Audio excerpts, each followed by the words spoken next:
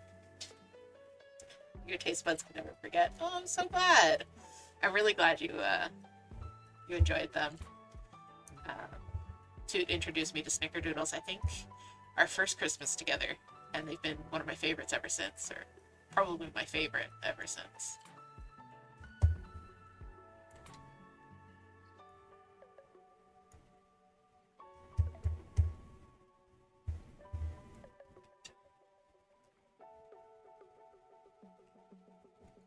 Alright, Gigi boy, why don't we send out a few messages of love? What shall we say to the peoples? How about this?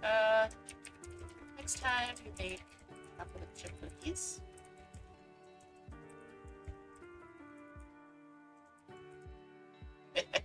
Thump, Gigi says, thump.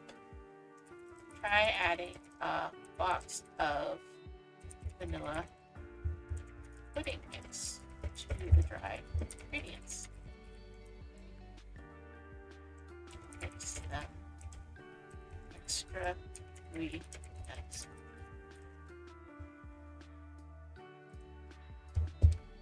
Let's send this note out to the world. Folding paper. And this little deer guy is our mailman. Your good vibes are now flying through the air for everyone to catch. Say. Gigi the cat says.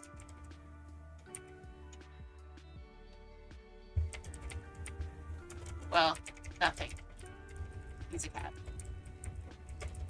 But he's proud of it.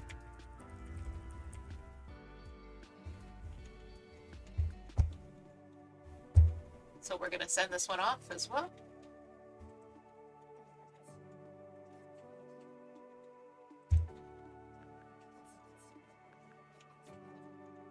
Your good vibes are now flying through the air for everyone to catch.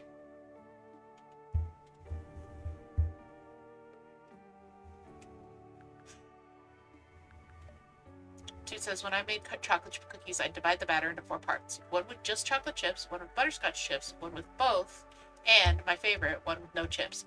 Oh yeah, chocolate chip cookies with no chips is actually really good. Like, I don't even know if that's a genre of cookie, just cookie. Like, it's, they're very tasty.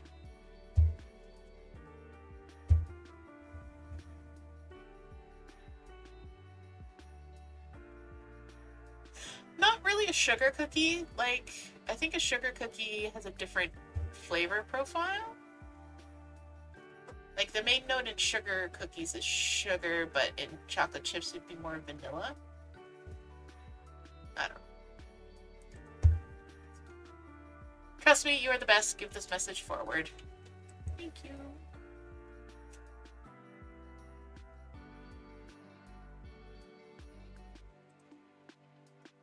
Hug 111, pass it on.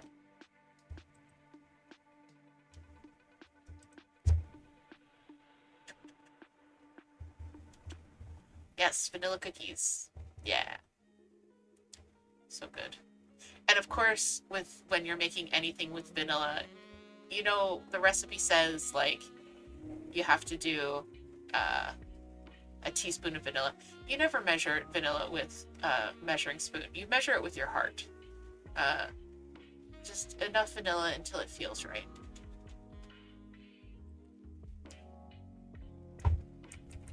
Always measure vanilla with your heart.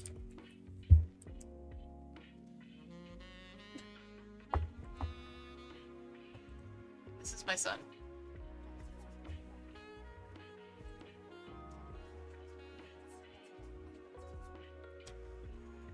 Gigi. Hi, handsome man. Hi, you're so pretty. Yeah, are you a bimbo?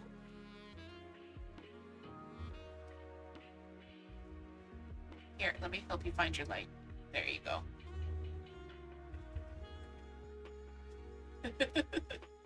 He keeps resting with his head just slightly out of frame. Oh, I got kisses.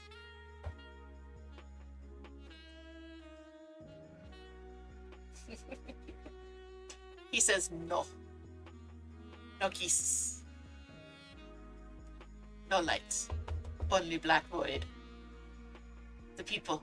They want my back.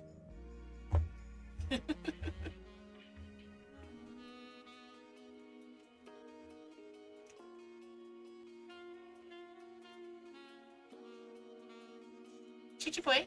Hi. Are you handsome? Oh, okay. We're not done yet. Usually, they're very good about not playing with my yarn while I'm watching them.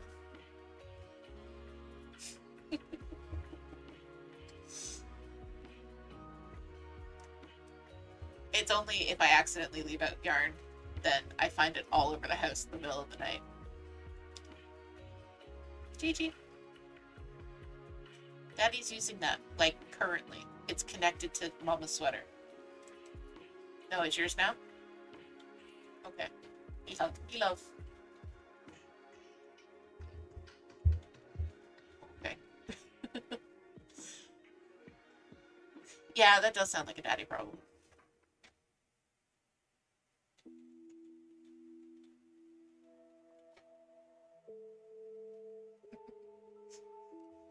What other lovely messages shall we send out before we start wrapping up?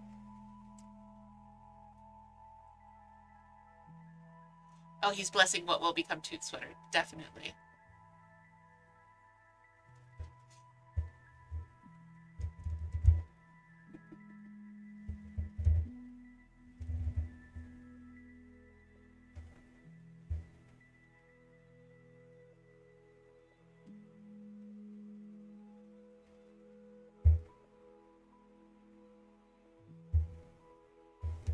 He's unimpressed with my booping.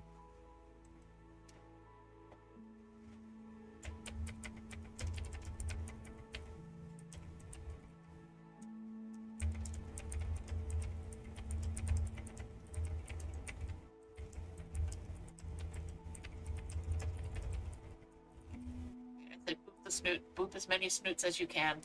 Life is to be lived in the booping.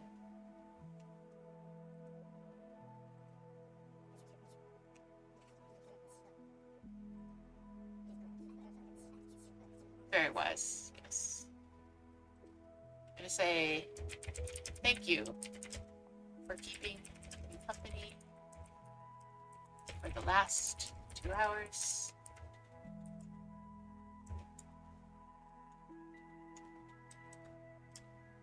Stay. Shine on. Star shines. Thank you for keeping me company for the last 2 hours. Shine on, star shines. All right. Ah.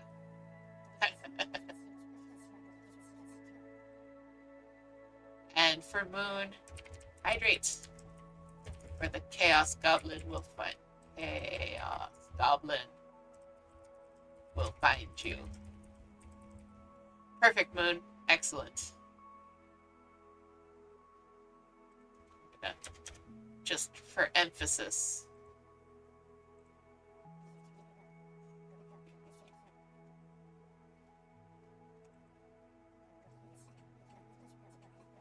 All right, our good Chaos Goblin vibes are now flying through the air for everyone to catch.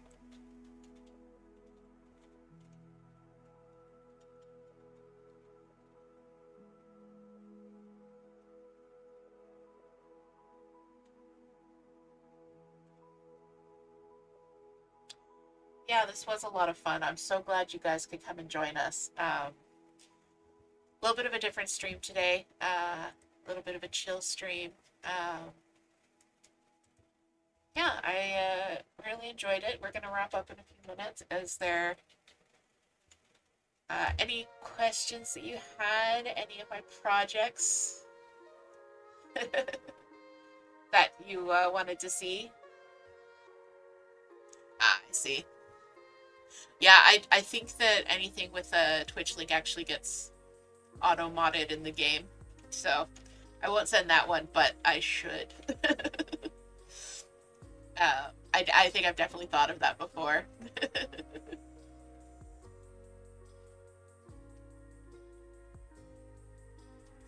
Yeah, are there any other projects you'd like to see before we wrap up? If you have any questions about knitting or about me or about any of the animals.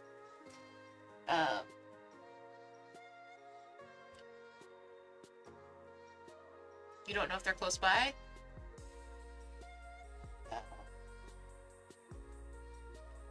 Oh, my vintage socks. They are not close by, unfortunately.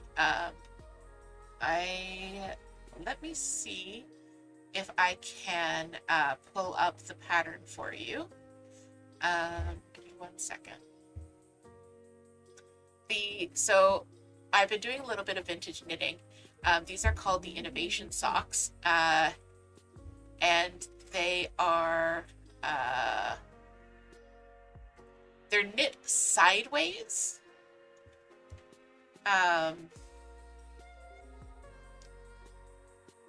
They're knit sideways, and they're called the Pheasant Eye Innovation socks. So let me just show you this. Let's see if I can.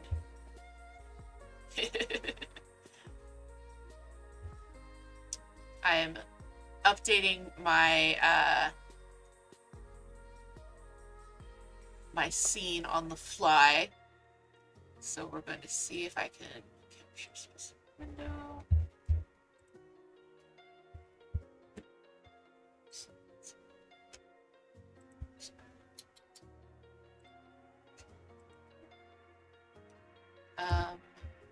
Let's see. I will figure this out.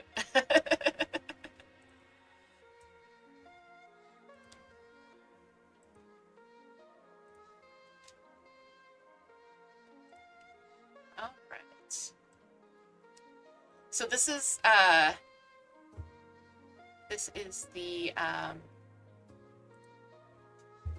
the pattern. It's called the Pheasant Eye Innovation socks. Let's see if I can zoom in a little bit. But basically, you start here and you knit this way. So you knit all of this like kind of speckled band, which actually isn't color work, it's stripes. Yes, it's called the Pheasant Eye, so it's got a pheasant. But it's knit stripes, so then the black is the main color, and then for the white, you would knit 2 stitches of the white, and you knit 2 stitches of the white, and then slip 2 stitches of the black, and then knit 2 stitches of the white. So you're only working with one color at a time. And then you knit basically all of that, and then you pick up this back panel, knit down, knit the heel, and then pick up for the foot, and then knit the toe. So they're really interesting. So this is the vintage pattern.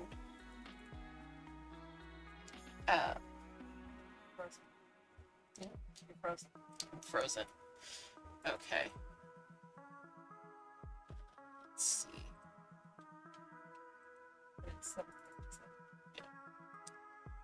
All right. It looks like we might have ended early, so I'm just going to there we go. Okay. We're having a few stream issues, so I'm actually just going to leave it there for the moment. But anyway, this is the vintage pattern. It's the Pheasant Eye Innovation. Here's the pattern. And it's from the 40s, I believe.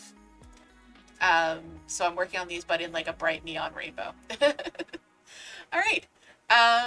So definitely, probably next stream, I'll see if I can pull out the next time I do a knitting stream. I'll see if I can pull out the Pheasant Eye socks, and show those off. But yeah, this has been so lovely. I'm really happy that you guys could join us. And if you like the stream, if you want to see more of these streams in the future, please let me know. We do have a Discord server that you can join. Here we go. We do have a Discord server you can join, so if you ever have any feedback about the streams, you can absolutely drop it there.